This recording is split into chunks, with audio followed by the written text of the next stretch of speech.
Hello guys, and let's get into Fixing England Part 2.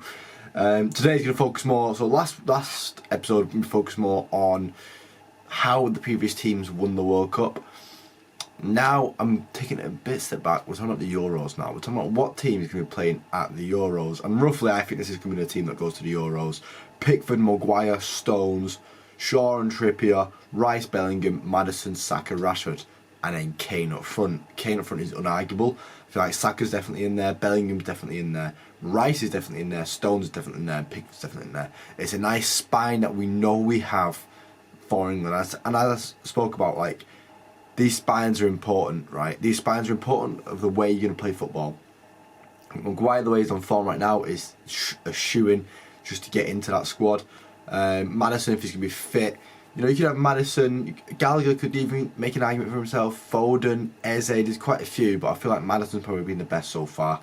Trippier at right back, obviously it could be Walcott, it could just be James, it could be Trent. You know, I'd even put Wan-Bissaka as a shout in there, but he won't get that shout, we know he won't get that shout. And then Luke Shaw at left back is our best left back.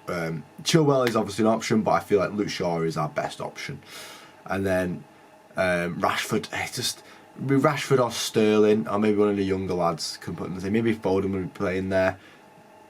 I don't know, but this video is going to talk about who we can have to back up these players, because we shouldn't be bringing in players like Henderson, who we know is not going to be playing at the World Cup. The Euros, this Euro should be, so any major tournament should be your starting 11 and players that you plan to have at the next tournament, right? If the players, it could be in the... If they're over the age of 30 and they're not in your current squad, what are they doing in like the 23-man squad? They shouldn't be in there. But let's just get into it. Let's get into who we can be looking at. And starting off with our two keepers. We need to pick two keepers out of this list: Ramsdale, Trafford, Pope, and Henderson. Now, if Henderson was on better form than he is right now, I feel like Henderson would be the second shout. He's high promise, but he's never lived up to it. I feel like Ramsdale and Trafford is the way to go. Ramsdale being the one probably that's going to be starting at the next World Cup. Maybe still Pickford, to be fair, but Ramsdale's probably that one with the best chance of getting that number one spot off Pickford. And then Trafford, obviously, we see him as our future number one, winning the under-21 Euros this summer with England. And then our right backs: Trent, James, Wan-Bissaka, White, Livramento, and even Rico Lewis is a good option in there. I like Rico Lewis because he can play in midfield. Like Trent can play in that midfield option. I like players that can provide help in different positions. That's what you're going to be looking for here.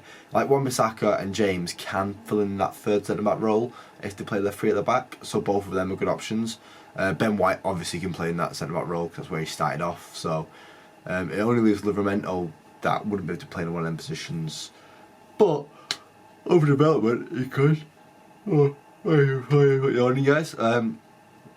But yeah, the right back conundrum is a massive conundrum in England right now, and we all know that it's gonna be painful to try and pick one. So for now, I'm gonna move on onto the centre backs and the left backs. Now with the centre backs, you have a bit more of an option because Colwill can actually play left back, which is really helpful when you're picking a left back as well. But I do think Colwill and Guehi probably our two best choices there. Max Gilmour's probably a bit old now. Branthwaite I'd like for a future option. He looks to be playing well for Everton so far, and he's still quite young, so Branthwaite is up there for me. And then Tomori obviously been playing at the highest level for AC Milan now for years, and he just hasn't been getting a shout. So maybe soon he'll get a shout, but if he's not had a shout so far, like a proper shout, I think it will be Guehi and Colwill that we have to call up. Oh. Like I said, I like players that can play in different positions, and Colwill's one of them players that can play in different positions, playing in that left back role. So yeah, and then Chilwell or Mitchell, it is probably Chilwell that we'd have to have as a backup there. Our left back options are not as deep as our right back options. If one of them right backs wanted to try and make an inverted fullback role, then I would not complain. And onto midfielders, once again, is stacked. We have to choose three of these. If we're going to like for like, three midfielders out of Gallagher, Longstaff, Curtis Jones, Mount Phillips, Eze, Jacob Ramsey, Gibbs White, Chukwuemeka, and Elliott. That is such a hard decision. I feel like, I think Gallagher would have to get in on current form. Mason Mount would have to get him for his experience, especially at such a young age, and then it would leave. Really, in my eyes, you could go for. I wouldn't touch Longstaff. I wouldn't touch Phillips. I'd be Jones, Eze, Ramsey, Gibbs White, or Chukwuemeka. I wouldn't touch Elliott yet either. Chukwuemeka is good for more of a midfield option rather than a moving it forward. But I like Ramsey just for the fact that Ramsey can play on the left if he needs to. He can play more of an attacking role if he needs to. And that's what I said. I like players that can play like Eze can as well. But I feel like Ramsey can play with a bit more comfort, and that's what I do like about the Ramsey. And on to our wingers and strikers. This leaves our last little talk. This with so many wingers right now. Obviously, we can pick two of these: Madueke, Tella, Foden, Gordon, Mavidi, Barnes, Hudson-Odoi, Palmer, Hall, and Grealish. Now, it's really hard to pick out of this. Obviously, I've not got Sterling on this list because I said Sterling isn't currently in the squad, and he won't be old enough. Well, he'd probably be a bit too past it to be playing as a winger at the next World Cup. So I feel like this could be Sterling's career done if he's not in the actual starting 11 at this Euros. I feel like he might be done. And the decision looks like it should be easy here. It looks like it should just be Foden and Grealish, because obviously Foden can play in that midfield option, so can Grealish, and it's nice to see. Lewis Hall could potentially get in there as a left back option, but I don't see it. Cole Palmer on form right now, he could get in the team, but I don't fancy it. Not really, not for me.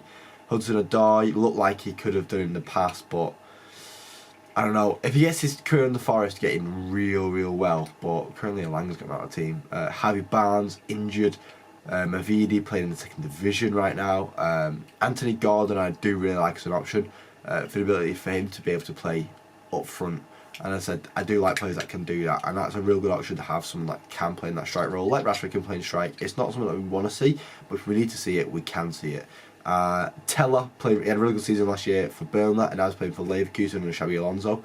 You know, I don't think he'll get a shout just because he's playing elsewhere. And then Madueke, if he can get some game time, this guy can be it. And then up front, three options here. I've not got Callum Wilson as an option just because I said Callum Wilson will be too old to play at the next World Cup. So Watkins and Nketiah or Solanke. And I think out of them three, the decision is easier. It's the guy getting game time week in, week out for his club, Watkins, and he's performing well. I feel like that's just how you got to see it. And then that leaves us with this as our backup squad: Trafford, Ramsdale, James, Colwell, Gehi, Chilwell, Ramsey, Gallagher, Mount, Gordon, Foden, Watkins. And at the end of the day, if that was a starting 11 for England, if England put out our team tonight, I wouldn't mind. I think, oh, that's a nice team. That's an interesting team to watch. And that's what we need. We need these players that, you know, are young. They're going to be in the squad at the next World Cup, and that's who we need to be bringing. Not the likes of Jordan Henderson, who isn't going to be playing. Not the likes of Calvin Phillips, who isn't even playing for his club. I know you can make that, oh, they won't get in the City squad. I don't care if they don't get in the City squad. I want the players to be fit and ready and playing every week. That's what I want for England. And if it's not happening, then they need to move club, because that's what needs to happen. If you're not going to get game time, you need to move club to try and get an England squad, because that should be like the highest priority you have. But that is what I'd pick as an England squad, guys. Obviously the starting 11 I showed at the start of the video, and then this is what we should bring to the Euros in the summer. I mean, there's no option really. Shouldn't be seeing old players that are gone, because they're good in the dressing room. If they're not in the starting 11, they shouldn't be in the squad. Thank you for watching, guys. Rant over, and I'll hopefully see you on the next video. Cheers, guys.